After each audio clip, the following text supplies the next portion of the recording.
All right, we're going to start with Jill Painter-Lopez. Your mic is unmuted. There we go. Hi, Charisma. Can you go over the last, that sequence of events at the end of the fourth quarter? Just sort of what led to it. I know you guys missed a lot of shots. And then just kind of what happened in the last couple of seconds. And I guess what that was like when they came back like that. Yeah, in the fourth quarter, we weren't getting we were getting good shots, we just weren't making them, and we weren't getting stops, and we're always talking about how defense is our anchor, so that allowed them to come back into the game. And then the last play of the fourth quarter, we were trying to get them to shoot free throws, which is why we fouled so early, and then just get the rebound, but they were able to get the rebound and score. But we took care of business in overtime, so I'm proud of my team for doing that. John, go ahead. Yeah, congrats on the win. Speaking of that overtime, the stats aren't loading, so I'm not sure exactly how many points you had, but you had a lot of points in overtime. So kind of walk us through what you were seeing in overtime with you're hitting threes, you were driving well, you're playing defense. What did you see out there in overtime? Yeah, I just knew that I had to step up. Lauren Miller had pulled me aside and was like, these are your moments, like you can step up and be big for us. And I think that really just encouraged me to like shoot those shots and be confident in my shot. And then my teammates like getting me good screens, giving me good handoffs, allowing me to get those open shots were great. Any other questions? Please raise your hand. All right, Sue, go ahead. Charisma, I don't even know what to say. I'm still sitting here trying to absorb what happened. I know you guys were prepared for this game. I know you knew that they would probably make a run. How did you all stay calm when they did make their run and catch up the way they did? Yeah, we're always talking about staying neutral in this program, and I felt like everyone was able to do that. And we just talked about toughness a lot before the game, and just having that toughness throughout the whole game, which I think helped us. But yeah, just staying neutral and just sticking together. Like we've practiced special situations, like we knew they were going to run certain plays at the end, and like we were just locked in and ready to get our stops in overtime. Hey, Jill. Charisma, you were talking about what Lauren had said to you, kind of encouraging you and telling you these are your moments. Does that come naturally to you, or is that something you're still working on? Do you want the ball in your hands in overtime? I think you had 8 points in overtime. Like, do you want to be in those moments? Do you want to take those shots, or is it still something that you are looking for confidence, I guess, in those situations? I definitely think I'm like confident in taking those shots. I feel like if my shot isn't falling a little bit like before that, I get a little hesitant. So just having that reminder from Lauren just reminds me like I practice these shots all the time. Like I have confidence to make those. And I think that just helped me like with having more confidence to shoot them. Go ahead, John. You talked about last week talking to Natalie about being more aggressive, and then last week she put up a career high, and today she put up 15 points. Are you seeing that same aggressiveness that she showcases in practice? Yeah, I think that we've been really trying to get Nat established in practice and then in the games, and like for her to come out and be aggressive is something that we really need. And like we all have so much confidence in her to make her shots and just do what she does. So when she comes out and does that, like I'm so happy and proud of her. And I'm just really just happy for her and just happy that she's not being scared and she's just playing with a lot of confidence. Any other questions? Okay. Thanks, Charisma. Thank you. Have a nice day.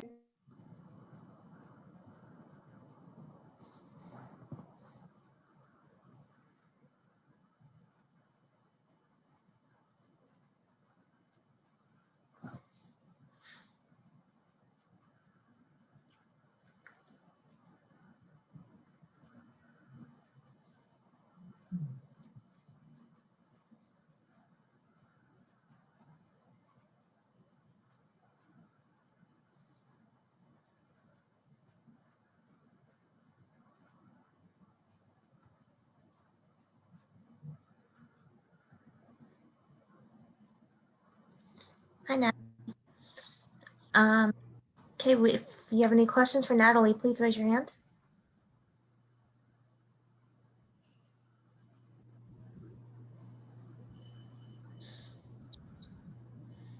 All right, Jill, go ahead. Hi, Natalie. Can you go over the last little sequence there at the end of the fourth quarter? I mean, just sort of overall, what led to you guys being in that spot in the fourth quarter? What kind of unraveled there for you guys, and then those last sequences? Yeah, so we knew Washington State was going to be a really tough team and play the whole 40 minutes. So we were prepared for that. We were just riding the waves. Basketball is a game of runs, so they were definitely on their run. I know on the free throw play, we were looking to like tip it back, but it just didn't work out that way. But I'm really proud of our team for being able to ride that wave and be able to refocus and get the win in the overtime.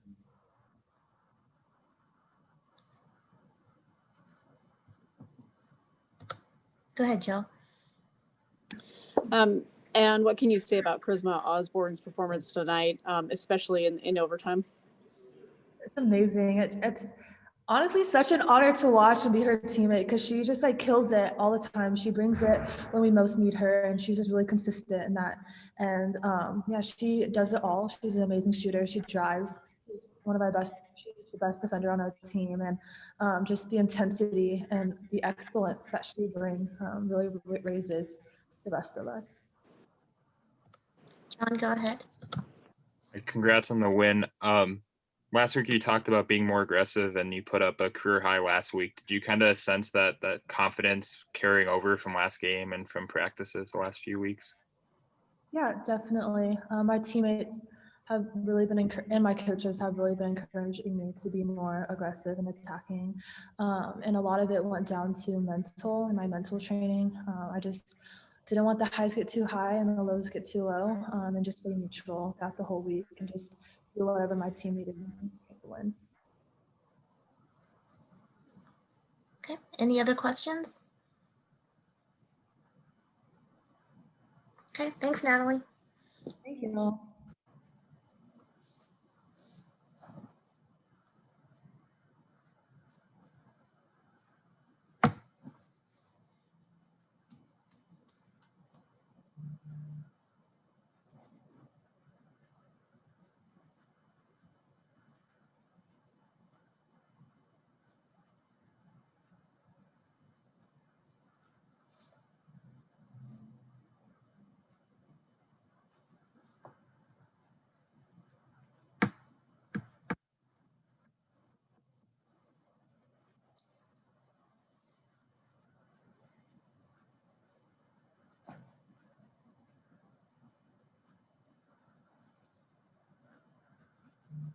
Hi, Coach.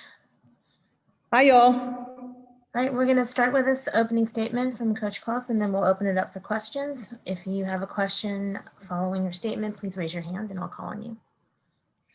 But, I just really want to credit the job that Cammie Etheridge is doing at WSU. She's just really, and I've thought this, just all the preparation and watching their films, I just think she's doing a masterful job. Their team is so well coached.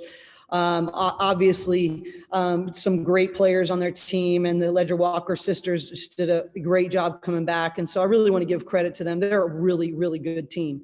And they're a top 25 team for a reason. And I really, after playing them, I believe that even more now than I did scouting them.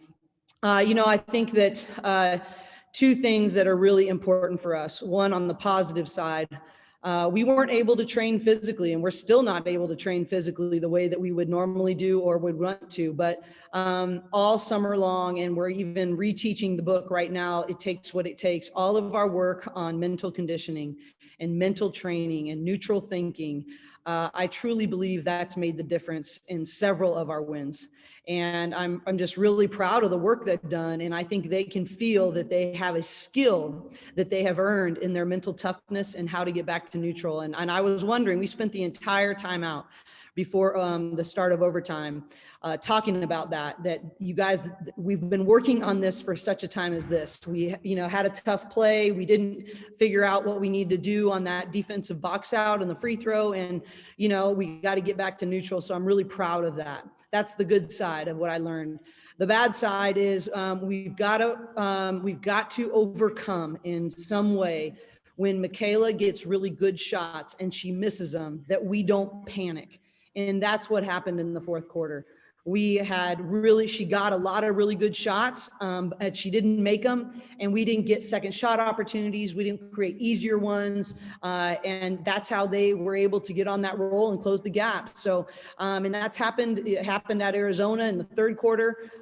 We've had several times where that's happened in the fourth quarter against Stanford. And so we've really, that's the thing, that if we're going to win big time top 20 games on a consistent basis, we're going to have to overcome that, and we're going to have to turn that weakness into a strength. So that's going to be my challenge as a coach. It's really difficult right now because of our lineups and what we have to practice with, but we're going to find a way. And so that's what I have to figure out as a coach, and that's what we've got to overcome.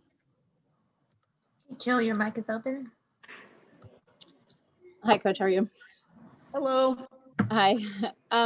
Can you go over your thought process in the last sequence there in the last couple seconds, putting them on the free throw line? And I would imagine the percentages to get the, rebound there are pretty high in your favor, but it didn't work out that way. Just your thought process in putting them to the line, and then what happened there, not getting the rebound. Yeah, well, we've been really good at that. Every year you always think about, do you foul in those situations? Charisma did exactly what we said. We said, work really hard to deny the ball, and if you foul, great. We knew they needed a three, and so putting them on the line, I don't think we've given up. We have to run a gut drill anytime we give up an offensive rebound on a free throw, and I'm not sure we've had to run one all year. We've been very good at that, and so I'm relying on that now. She came in all the way from the 3-point line, so we heard Cammie be like, tip it back. Well, it happened to be that it went off left, and we were guarding against the cross, and so that they were crossing to try to tip it back. And then number 4 just ran in. And so we didn't account for that. So there's 2 players on the top of the key, and they can't run in until it hits the rim. But we didn't track that well enough as the ball came off to the left. And so we'll learn from that. But, we go over all those special situations all the time. And we talked about as a staff, do we want to foul and put them on the line and get the box out? And that's what we went with, and we didn't get it. So we're gonna have to learn from that. But that's actually been a really strong suit of ours. So we'll learn and get better from there. They shoot the three. Their special situations plays, Jill, that are so good. I've watched them over and over again in really close situations, and the way that they orchestrate that, I thought we had a better chance to put them on the line and box out than to avoid them getting off a 3-point shot. Okay, John, go ahead. Coach, congrats on the win.